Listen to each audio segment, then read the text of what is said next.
बिस्मिल्लाहिर्रहमानिर्रहीम। आप देख रहे हैं हमारा यूट्यूब चैनल और मैं हूं आपका मेज़बान क़ारी नूर मोहम्मद क़ादरी। आज हम पढ़ेंगे इदग़ाम मुतक़ारबैन। जैसा कि आपको बतलाया था कि सबब के एतबार से इदग़ाम की 3 किस्में हैं, मिसलैन, मुतजानिसैन।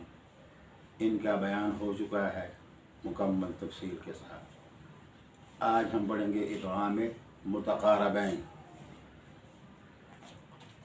मुतक़ारबैन तक़ारुब से है, यानी मुदग़म और मुदग़म फ़ी का आपस में करीब करीब होना। इसकी तारीफ़ उलमा ने एक यूँ भी की है कि जो ना मिसलैन हो और ना मुतजानिसैन हो, तो ज़ाहिर है इदग़ाम की सबब के एतबार से चौथी किस्म नहीं है, तो ला महला वो इदग़ाम मुतक़ारबैन होगा। जबकि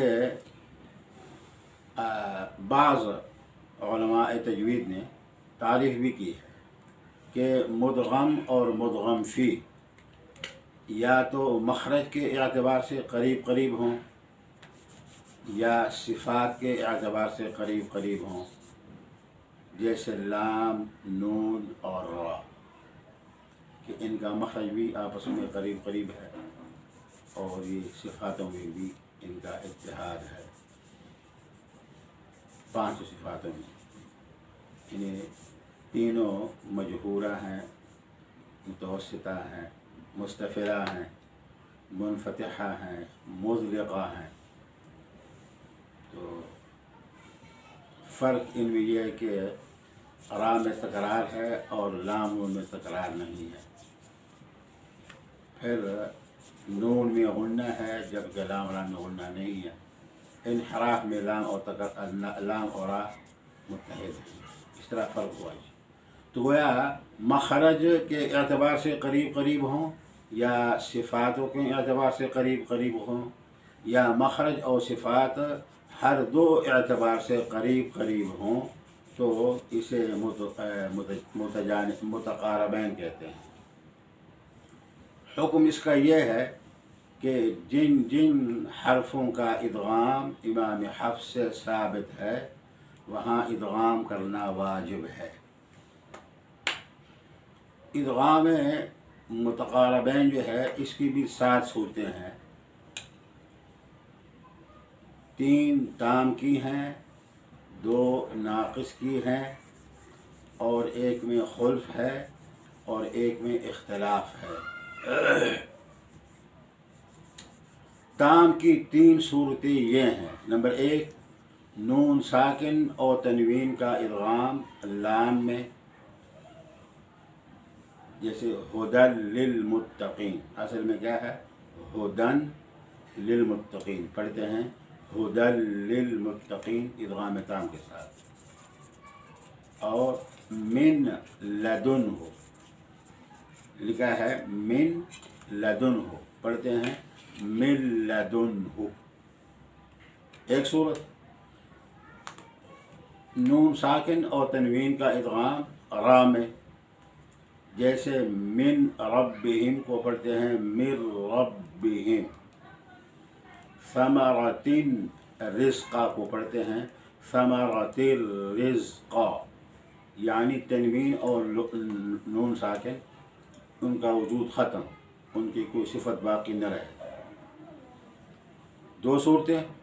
और तीसरी सूरत यह है कि लाम का इदग़ाम रा में हो, जैसे बल रफ़अहुल्लाह, कुल रब्बिहकुम पढ़ते हैं बल रफ़अहुल्लाह, कुल रब्बिहकुम बिलहक़। ये 3 सूरतें इदग़ाम ताम की हैं और 2 सूरतें इदग़ाम नाक़िस की हैं, यानी जिसमें मुदग़म की आवाज़, मुदग़म की कोई सिफत बाकी रहे। नून साकिन और तनवीन का इदग़ाम या में, मैं यक़ूलु बरक़ुन यजअलून। और नून साकिन और तनवीन का इदग़ाम वाव में, जैसे غشاوة ولهم عذاب یومئذ واہیہ۔ اب ان دو صورتوں میں نون کا غنہ باقی ہے۔ یہ دو صورتیں ہو گئی ادغام ناقص کی 5، اور ایک میں اختلاف ہے۔ نون ساکن کا ادغام جب ہم نون میں کرتے ہیں نا، میم میں کرتے ہیں، جیسے میم ماء مہین، نون ساکن اور تنوین کا ادغام جب ہم میم میں کرتے ہیں تو اختلاف اس بات میں ہے کہ غنہ نون کا ہے یا میم کا ہے، کیونکہ دونوں جو ہیں حرف غنہ ہیں۔ اگر آپ غنہ نون کا مانتے ہیں تو پھر ادغام ناقص، اور اگر غنہ آپ میم کا مانتے ہیں تو ادغام تام۔ تلفظ پہ کوئی فرق نہیں پڑتا، ادا ایک جیسی ہے، ادغام ناقص ہو یا ادغام تام۔ اور ایک میں خلف ہے، الم نخلقکم، قاف کا ادغام کاف میں، چونکہ قاف اور کاف متقاربین ہیں تو اصل میں دو کلمے ہیں، الم نخلقکم، لیکن رسماً ایک کلمہ ہے۔ تو یہاں ادغام خلف اس بات میں ہے کہ ادغام تام اولا ہے یا ادغام ناقص۔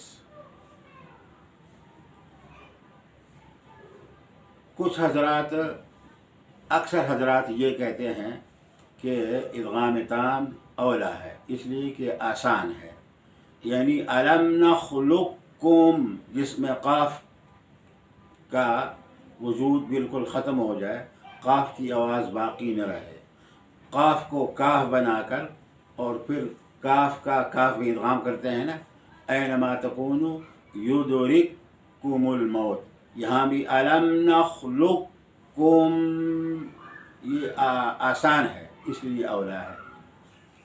اور بعض کہتے ہیں کہ نہیں، اس میں ادغام ناقص بھی جائز ہے جی۔